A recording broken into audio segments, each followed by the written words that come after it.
Welcome everyone. I'm Dr. Vanessa Cook and I'm taking you through today's webinar, which is the second in our Frontline Leader series, Leading the Change, Transform Your Coaching Game. Now, we've over the years worked with many organisations who've implemented successful coaching strategies. So we're going to share some tips and insights along the way so that you can understand how you can do this too successfully. I will be asking you a lot of questions as we go through this session today. I would love to see a live discussion in the chat forum. So I would encourage you to open that chat box now so that we can get lots of discussion. And if you've got ideas and experience to share with others on the call, that would be wonderful. Let's get into the session. First of all, I would just like to acknowledge the traditional custodians of the land. I'm actually calling in today from the Mornington Peninsula, which is the land of the Bunurong people. So we acknowledge the traditional owners of the land in which we meet today and pay our respects to elders past and present. We extend that respect to Aboriginal and Torres Strait Islander people here today. We do this because we value Aboriginal and Torres Strait Islander history, culture, and knowledge.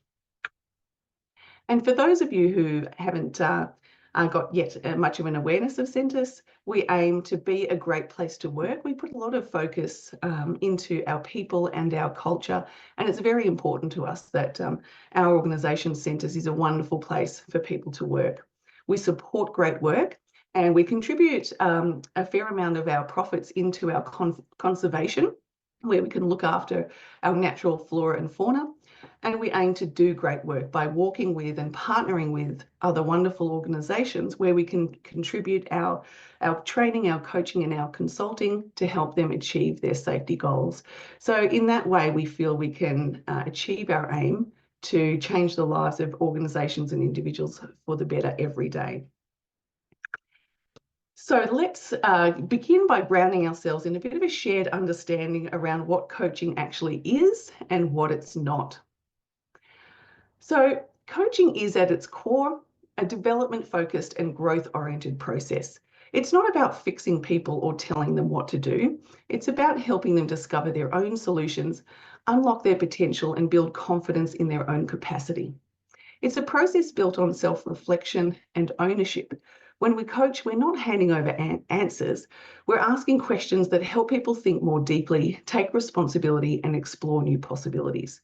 In this process of thinking out loud, reflecting in real time, and making conscious choices that drive real learning and long-term change. And importantly, it's actually about a partnership. It's not a top-down or power-over conversation. It's a dialogue between equals. The coach might guide the process, but the person being coached owns the outcomes. So let's talk about what coaching is not. And certainly it's not therapy. So while coaching can touch on mindset and emotions, it's not about unpacking deep-seated psychological issues or exploring someone's past. Coaching is future-focused. It's actually nested in positive psychology and it takes a strengths focus. So it's about helping people move forward. It's not about processing trauma. And in fact, really good coaches know the point when they actually need to refer on to a therapist or a psychologist or include that sort of support within their coaching. The second point there is it's not about hand-holding. So coaching isn't about giving people the answers or walking them step by step through every task. It's about empowering people to think for themselves, develop their own ideas, and build confidence through guided self-discovery. A really important point here that I really want to labour is that coaching is not policing or performance management. We sometimes see coaching misused as a disguised compliance tool, where the real intent is to correct behaviour or monitor someone's actions. But that undermines trust and shifts the dynamic from collaboration to control. It's not about punishing or reprimanding either. So coaching should never be a consequence for making a mistake. If anything, it's the opposite. Coaching is a space where people can learn from mistakes, reflect and grow. And finally, coaching isn't stepping in to do the job for someone. When we coach, We might help them build clarity and capability and confidence, but the work still belongs to them. When we're constantly jumping in, we're removing the opportunity for learning. So in short, coaching isn't about control, it's about trust, growth, and partnership. And when we stay in that space, we get much better outcomes. So looking at the brain side of the neuroscience behind coaching, let's have a look at why it works from a brain perspective.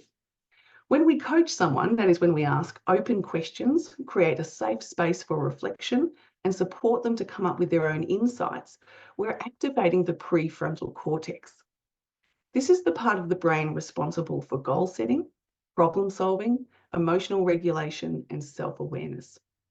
So this is sometimes called the executive brain. It's where new learning and intentional change happens. Now contrast that with the threat response system. That's the limbic system or the amygdala. This part of the brain lights up when someone feels judged, criticized, or micromanaged. And what happens when we activate that system? Well, nothing good really. People get defensive, they stop listening, creativity and reflection shut down, and they go into fight, flight, or freeze mode. So coaching, we really want to create a toward state in the brain where people feel safe enough to think openly and reflect and create space for growth and learning. There can be some roadblocks to success with your coaching strategies. And, you know, to be fair, often that people can have some unhelpful frames around coaching. As a psychologist, I certainly have seen that. Not everyone is very enthusiastic to have to go to counseling or see a psychologist. It can be exactly the same with coaching. So you can expect that some people will have some negative frames around coaching. So before you go ahead with putting in a strategy for offering coaching to your leadership or your people, I would encourage you to consider what are the current frames our leaders have around receiving coaching support. If there are some unhelpful or negative expectations and frames around coaching, it wouldn't be wise to go launching in to that strategy without first shifting some of those unhelpful frames. In order for coaching to be effective, these are the sorts of attitudes and frames that people need to have around coaching. They need to recognize that coaching is a tool, really, that can develop our people. Coaching helps us to understand the realities that people face.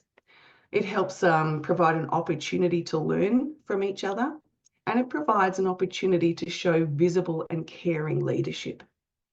These are the sorts of attitudes we want to have around coaching before we go implementing a strategy. So in the chat, I would love to hear from listeners on the call, how can you overcome the misconceptions or resistance to coaching? Maybe you have actually implemented some coaching strategy within your organization. How did it go? Pardon me, did some of these misconceptions or resistance get in the way? And what do you need to do in order to overcome that? If you've got some thoughts on that, please share it in the chat. I'll keep an eye on that as well. A few little tips from us would be that you need to consider how you can have a psychologically safe process. So you actually need to pace out objections. If people have some of these unhelpful frames or expectations around coaching, you do actually need to shift those, and you might need to pace out the objections and paint a really clear message that we're not here to catch you out. We want to improve as a business overall, and that this is not about performance management. That is often what people will be expecting, so it's an important one to pace out. This is a learning opportunity and an opportunity to develop our people, and that feedback goes both ways. So how then can we go further setting up your coaching strategy for success? This is a great little tip here and something to stay mindful of, that coaching isn't a one-off conversation. It works best when it's embedded into the way leaders lead. So a few little keys to success, if you like. I mentioned that the first and most important ingredient is psychological safety. People won't open up, reflect, or take risks if they feel like they're being judged, monitored, or evaluated. Coaching conversations need to feel safe, like a place where it's okay to explore ideas, admit mistakes, and try new things without fear of punishment. That safety also comes from how we communicate the purpose of coaching. If coaching is introduced without clear messaging, it can be misunderstood as performance management or a soft, fluffy add-on. So part of the setup of a clear comms strategy is, why are we doing this? Who is it for? How will it work? And what's in it for the individual? When you take the time to communicate very clearly all of these points, why we're actually going to be offering coaching, what is it for, how is it valuable, to each person receiving the coaching, then we can downgrade the threat response and have people shifting their attitudes and opening up to the idea of having coaching. Next, coach regularly and not just during problems. This is a really big point. If coaching only happens when there's an issue, it gets associated with performance gaps or remediation. It can actually feel like punishment. If coaching, instead, weave coaching into day-to-day leadership. So during check-ins, after training, as a part of development planning, or even in safety interactions of all kinds.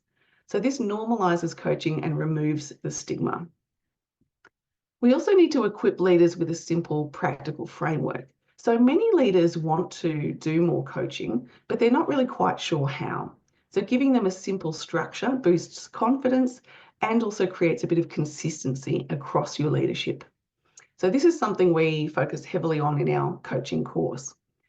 And finally, it needs to be modeled from the top. So if senior leaders aren't demonstrating curiosity, asking reflective questions, or showing they're coachable themselves, coaching potentially won't stick as well. So I'm curious to know, what steps did you take to set your coaching strategy up for success? Those of you that have used coaching before, did you have a comms strategy? Did you float the idea with your people and get feedback before launching into that? Really interested to know how you've set up your coaching for success in the past. So let's have a look at where coaching can be useful. How can we actually apply coaching within organizations? Well, coaching is a critical skill in so many areas of safety. So safety interactions and field conversations. Traditionally, safety interactions have focused on checking compliance, asking, are you doing that the right way? Coaching takes a step further by asking, what's helping you to work safely, or what's getting in the way? This approach opens up learning, it builds trust, and it shows that you're there to support and not just inspect. Giving feedback. We've all seen feedback conversations that fall flat or create a lot of defensiveness. A coaching approach to feedback shifts the tone from correction to curiosity and growth.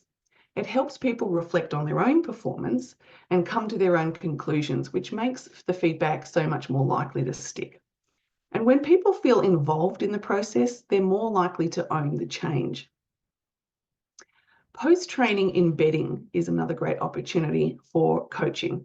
So we often invest in training and we're kind of just hoping that the learning will stick, but without it really does. So coaching provides the bridge between knowing and doing. It gives people a chance to reflect on what they've learned, troubleshoot barriers, and apply new skills in real time. This is how we move from information to transformation.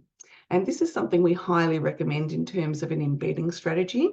Any sort of training that you do within your organization, whether it's safety training or any other type, consider actually backing that up with a coaching rollout so that you can actually be assisting your people to do just that, to bridge that gap between knowing and doing, so that they can reflect on their learnings and talk together about, how do we implement this? How do we ensure that this becomes the new way of doing things? Another opportunity with coaching is using it to upskill staff. Coaching is a fantastic way to build skills on the job. Rather than waiting for formal training, coaching allows leaders and peers to guide learning in real time based on what's happening in the field.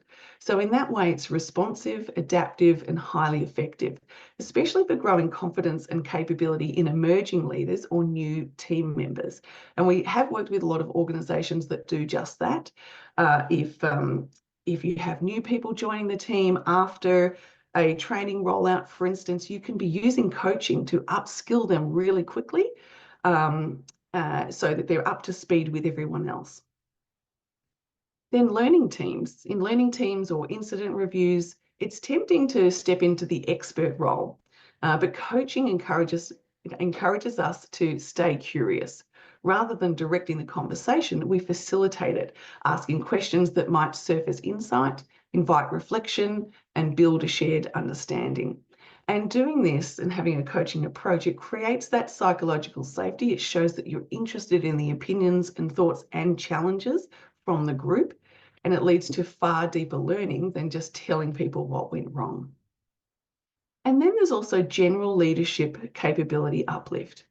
At a broader level, coaching is one of the most effective ways to grow great leaders. It builds emotional intelligence, active listening skills, and the ability to ask great questions, all core traits of modern leadership. Coaching helps leaders move away from control and command and toward empowering their teams to think, learn, and grow independently. So there are so many contexts in which coaching can be applied well.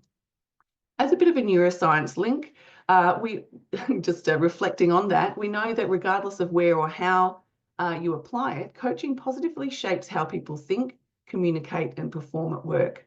It activates reflection, insight, and intrinsic motivation. So it really changes the way we're wired and how people think for the better. So I'm interested to know, what context have you used coaching in before? Have you used it for quickly upskilling people, for embedding training? Where have you used coaching? I will be watching the chats as well, hoping that some of you actually contribute.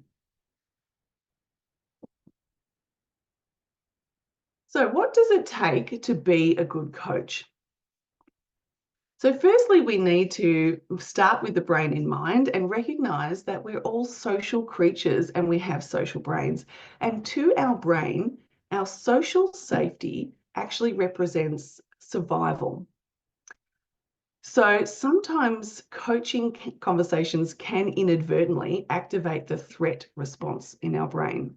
That threat might come from a judgmental tone, loaded questions, or a sense that they're being talked down to or being coached without consent.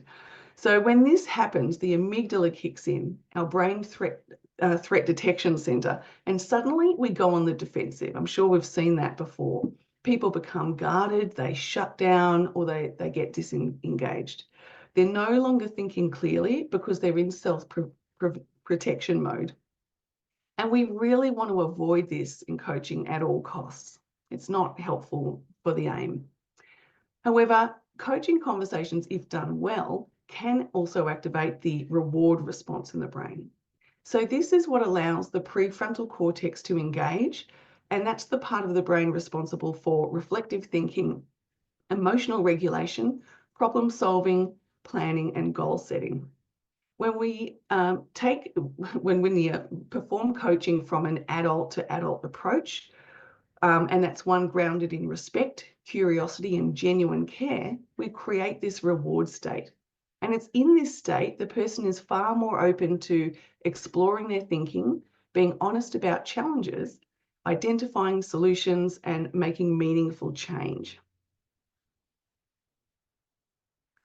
So what does the coach need to do in order to conduct coaching from an adult leader frame? Well, they need to do these sorts of things. They need to be providing some direction and certainty, but they're seeking to understand rather than making assumptions. They're prompting reflection and insight. They're inviting input and feedback, and they advise and educate where appropriate. So rather than doing for and jumping in with answers, telling what to do, you want the other person to be involved and an active participant in that coaching. In fact, when I was going through my psychology degree, a great one of our lecturers said that, you know, in all sorts of coaching or any conversations like that, you want the other person to be doing at least 50% of the talking. If that's not the case, then it's likely that you're talking at them, they're shutting down, and they're not taking much value away from that conversation. I wanted to share this really interesting little case study with you. I think it's actually quite brilliant. So supporting people to perform at their best, it starts with setting high standards and clear expectations. But if done poorly, high expectations can feel demotivating and disengaging.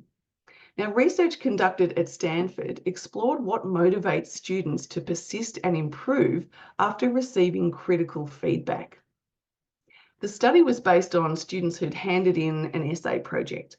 And in the control group, the students had just received critical feedback. So that in the control group, after handing in that essay, they received critical feedback. The experimental group, they actually got the same critical feedback, but they also, at the end of the feedback, they got this line: I'm giving you this constructive feedback because I have very high expectations and I know that you can reach them. So they found that this was a key formula for high performance. When high expectations are paired with a genuine belief in someone's ability, people feel motivated and empowered to rise to the challenge. Students who received this supportive feedback were 40% more likely to revise their work and resubmit it. So that's really interesting, isn't it? In organizations, it is important that we have high standards and high expectations. But how do we motivate people to achieve that? Well, coaching can really help here, because when we're coaching, we are actually, talking about those high standards and expectations, but we're supporting that person. We're showing that we believe in them to achieve these high expectations, and we're also helping them to believe it in themselves as well. So that supportive coaching process is a key factor in achieving high performance. Great coaching also comes from a position of humble inquiry. So this is about asking instead of telling. This humble inquiry approach enables a coach to draw someone out and build a relationship that's based on curiosity and interest in the other person. And I'll pose this question to you. Why do you think it's important to ask instead of tell? Now, in just asking you that question, I've probably already triggered your brain and you're thinking about the answers. That is a key power in asking questions rather than telling. I'm getting you to do the work. Your brain is thinking about the answers. And you're probably also putting yourself in that frame of mind of, you recognize how it feels when someone tells you what to do. I put it to you that there's a 3-year-old inside of all of us, and that 3-year-old doesn't really like being told what to do or having their autonomy taken away.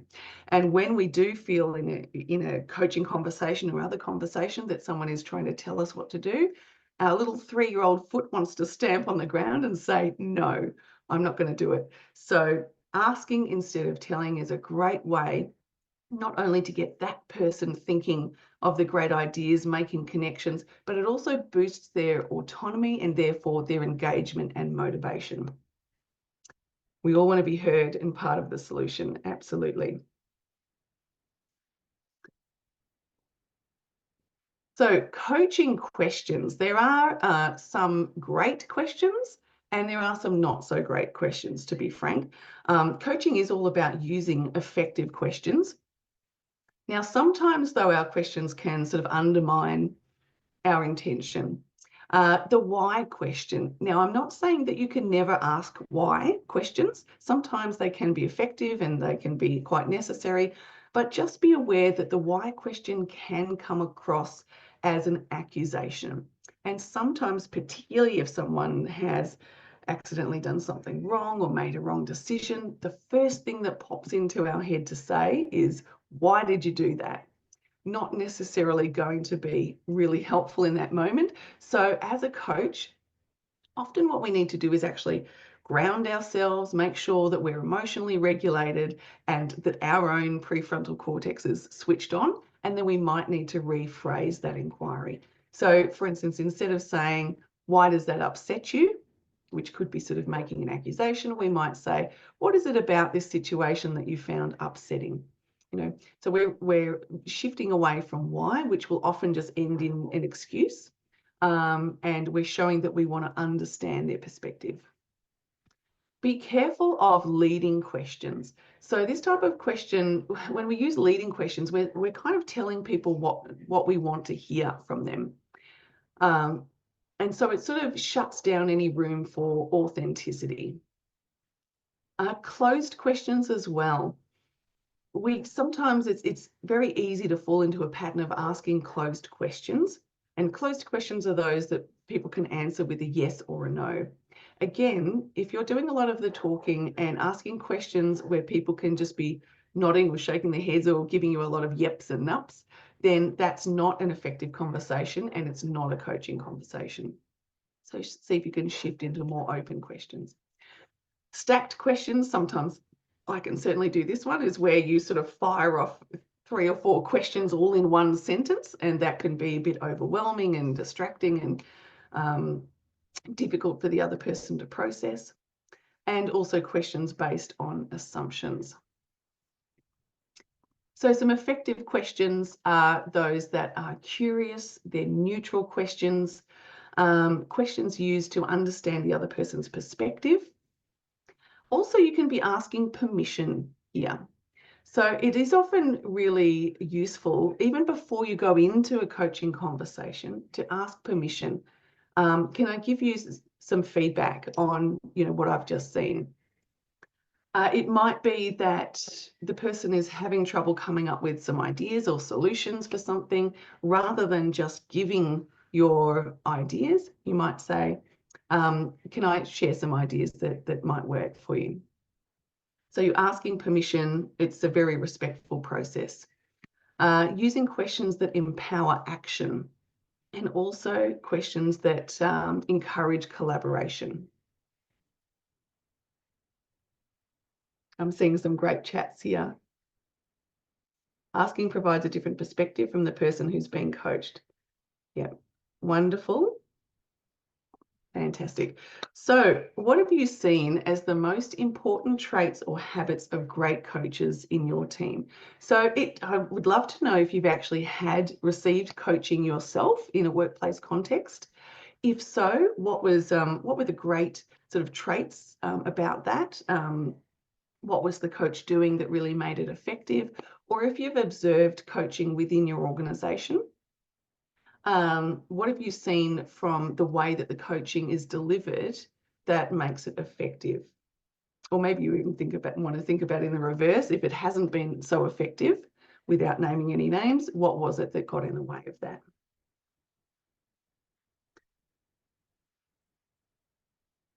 So what are the outcomes of coaching? There are many, many outcomes of investing in coaching in lots of different areas. So stronger leadership capability.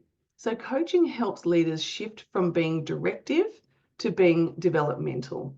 They learn how to listen more deeply, ask better questions, and create space for reflection and growth. This results in more emotionally intelligent and people-centered leaders who are better equipped to lead in complexity, support performance, and build resilient teams. That point particularly, I mean, if there is any skill of leadership that I think is critical, it is coaching, and it's for all those sorts of reasons.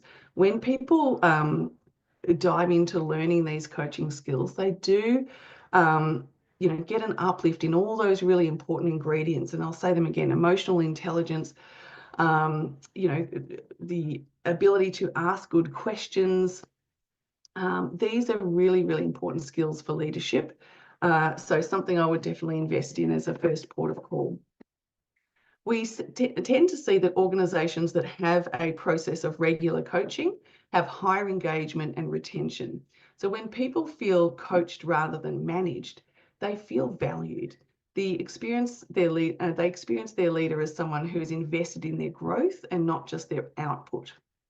That creates stronger engagement, and people are far more likely to stay in organisations where they feel seen, heard, and supported. So coaching boosts both morale and loyalty. And we do know from research and just by seeing it in our organisations that people actually want to be challenged. They want the opportunity for growth and for movement upwards, sidewards in their organisations. You know, so coaching is so important to actually give them what they need to feel that their career progression is valued, and to have a leader that's willing to mentor you and help you to grow beyond the role you're currently in. That's a truly great, you know, gift from a leader. I'm seeing some great chats here. Transparency, both good and bad, as they are coaching. Yep, transparency is so important in coaching. Wonderful. Yeah, regular coaching sessions off-site and at a neutral location, not at the office or on-site. That's a great point you make there, Christopher, that sometimes coaching delivered within the workplace, particularly if you feel like it's a little bit in view of, you know, the workers and things like that, can actually feel threatening. Being able to have coaching somewhere off-site where it feels disconnected from, you know, that microcosm at work, that could actually help people to feel a little bit more open, etc. Okay, next point is higher psychological safety and trust. Coaching approach creates a culture where it's safe to speak up, ask for help, and admit mistakes. And because coaching is built on respect, curiosity, and shared ownership, it fosters mutual trust between leaders and team members. And we know from the research, especially work from Amy Edmondson, that psychological safety is the foundation of high-performing teams. We certainly find that organisations that take a coaching approach, that everyone is more open to feedback. You know, feedback is a two-way street, and that is really, really important. So coaching is not just something you put on the workers. The leaders should also be getting coaching because they're demonstrating they're open as well to feedback. So yeah, we do tend to find that organisations that really have that approach do have higher psychological safety, because people know that this is how we roll around here. We give each other feedback. It's all part of the process. Then we find better embedding of training and change initiatives. And we've all seen this happen, that a great training program launches, but 6 weeks later, nothing has really happened. Everyone sort of goes back to their normal set point. So coaching helps turn that initial burst of learning into real behaviour change. It creates space to reflect, troubleshoot, and apply new skills in context, which is how new ways of working stick. And coaching is also an essential tool in any change leadership strategy, because it supports people through uncertainty and helps them to process change with clarity and confidence. On that point around embedding, sometimes people have frames around training that, oh, here we go, we're all getting put through this next training thing, but they feel that, but nothing will happen on the back of that, right? When we actually roll out coaching as an embedding strategy after training, we're sending a very clear message that this training is going to be different. We are going to be applying the learnings. We are going to be taking that from, you know, conceptual information into applied, you know, skills and tools. So coaching is that you know, strategy that helps actually create that shift. Then we find faster upskilling and capability lift. So coaching doesn't necessarily replace training, but it accelerates learning and helps people apply it in real time. It's especially useful when you're developing new or emerging leaders, onboarding staff, or transferring knowledge between experienced and new team members. So this kind of on-the-job or context-driven learning builds capability far faster than formal instruction alone. And the final point there is enhanced safety conversations and culture. When leaders bring coaching into safety conversations, those conversations become more respectful, more meaningful, and more effective. Coaching helps shift from checking compliance to supporting safe thinking and behaviour. It strengthens your safety culture by encouraging reflection, ownership, and shared responsibility. It's not just ticking the boxes. And that is a point to really consider. It's coaching really helps us shift people's attitudes. So rather than just focusing on behaviours, telling people what to do and how to do it safely, a coaching approach helps us to understand the attitudes that people have around safety and helps to shift those so that then, you know, their behaviours are where we want them to be. I'm reading some of the comments here. Providing feedback that makes a positive difference. Wonderful. All right. Now, I found this study, which I thought might be really interesting. If you know, the evidence is really important, and we always ensure that anything we do at Sentis is guided by the evidence base. So this is a meta-analysis. It looked at a whole lot of, it took in 3 different meta-analyses, and it represented thousands of data points that they looked at. And they concluded that overall, based on all of this information, it's safe to conclude that coaching is an effective workplace intervention. So there we go. We've popped that in the chat. My team working in the background has put that in the chat for you. It's sometimes useful to bring some of that evidence to the table if you're looking at how can we create a conversation around this with some of our leaders, if you're wanting to maybe influence some leaders to actually look at coaching as a strategy. Do go with them to the evidence. It's really helpful. In this particular study, they couldn't find any significant difference around different types of coaching interventions. So really just having coaching is successful and does help to create a positive shift. But there's not necessarily that they could find any great difference in the types of coaching interventions offered. But what they do say, they make some recommendations for advancing the science of coaching, and they do actually ask for, you know, people that are studying this area and using coaching in their research. There needs to be some more information and clarity around what sort of coaching they're delivering, so we can further understand what works and what doesn't within the field of coaching. So in the chat, please, I would love to hear, how has coaching made a difference in your organisation? Or perhaps you haven't yet started with using coaching. What sort of a difference would you be hoping for? What sort of outcomes would you be wanting to see from that? I'm just catching up on any last chats in there. We will open the floor to some questions, I think, and perhaps my team can let me know if there are particular questions that have been asked. If you do have any questions, please submit them in the chat or the Q&A box now, and I will come to those in just a moment.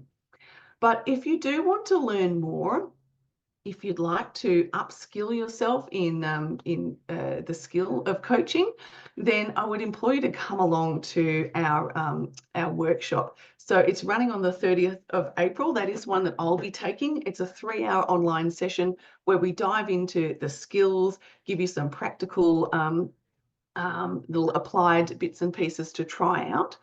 And you will walk away feeling much more equipped with a bit of a strategy and a step-by-step process for coaching. So this is a great place to start if you're wanting to upskill your teams in this. I'll also mention that this is awarded 3 CPD points from AIHS. So you do get your CPD points from that, which is great. And there's also an early bird that finishes this Friday. So if you're thinking about that, you can save yourself a little bit by jumping on that before this Friday, before we all go into Easter mode. All right, and keep the conversation going. So we run the Positive Safety Community. Now, this community is a space where we have chat forums. You can come with your questions, your discussions if you need help with solutioning challenges. If you've got some great news to share, we can do that in the forum. But our Positive Safety Community also has a whole bank of free courses, information, tips and strategies. So join us in the community. We've got the link there in the chat. We would love to see you in there.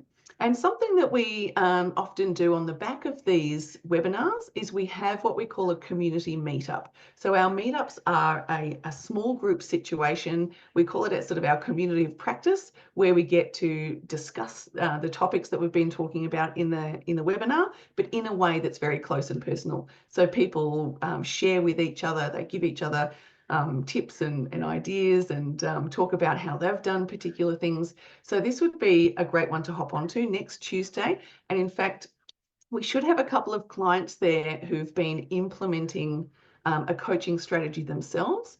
And you'll be able to pick their brains around how they did it, how did it go, what lessons did they learn, all of that sort of thing. So please do join us in the Positive Safety Community. I would love to see you in there. And if you'd like to see more like this, our webinar sessions, we run masterclasses, programs. We're also running a series of open programs around the country in different areas. And we'll soon be hosting some of our open programs in an online format as well. Please jump onto our website. You will see now that all of that is on our website under upcoming events.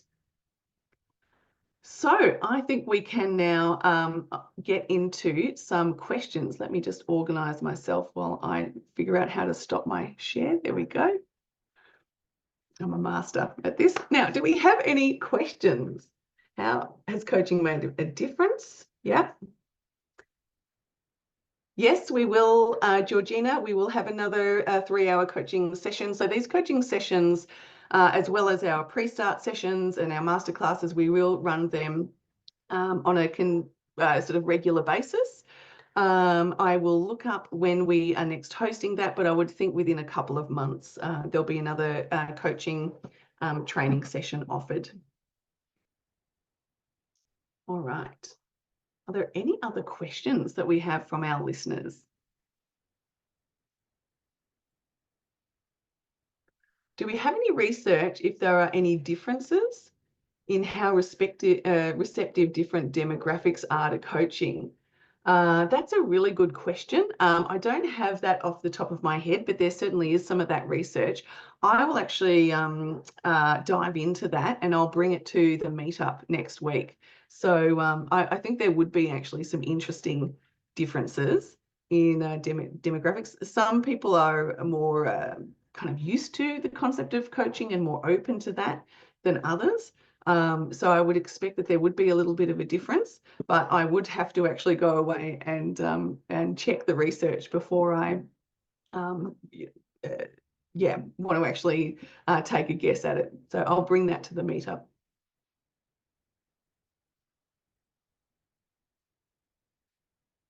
All right, any other last questions from our listeners?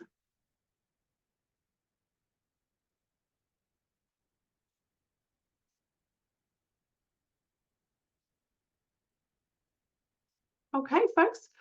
Well, I would encourage you to join our Positive Safety community so that if you'd like to ask us more questions or share some feedback in a closer environment, you can certainly do that in there. It's been a pleasure taking you through this, this webinar today. Thank you very much and have a wonderful rest of your day and we'll see you next time.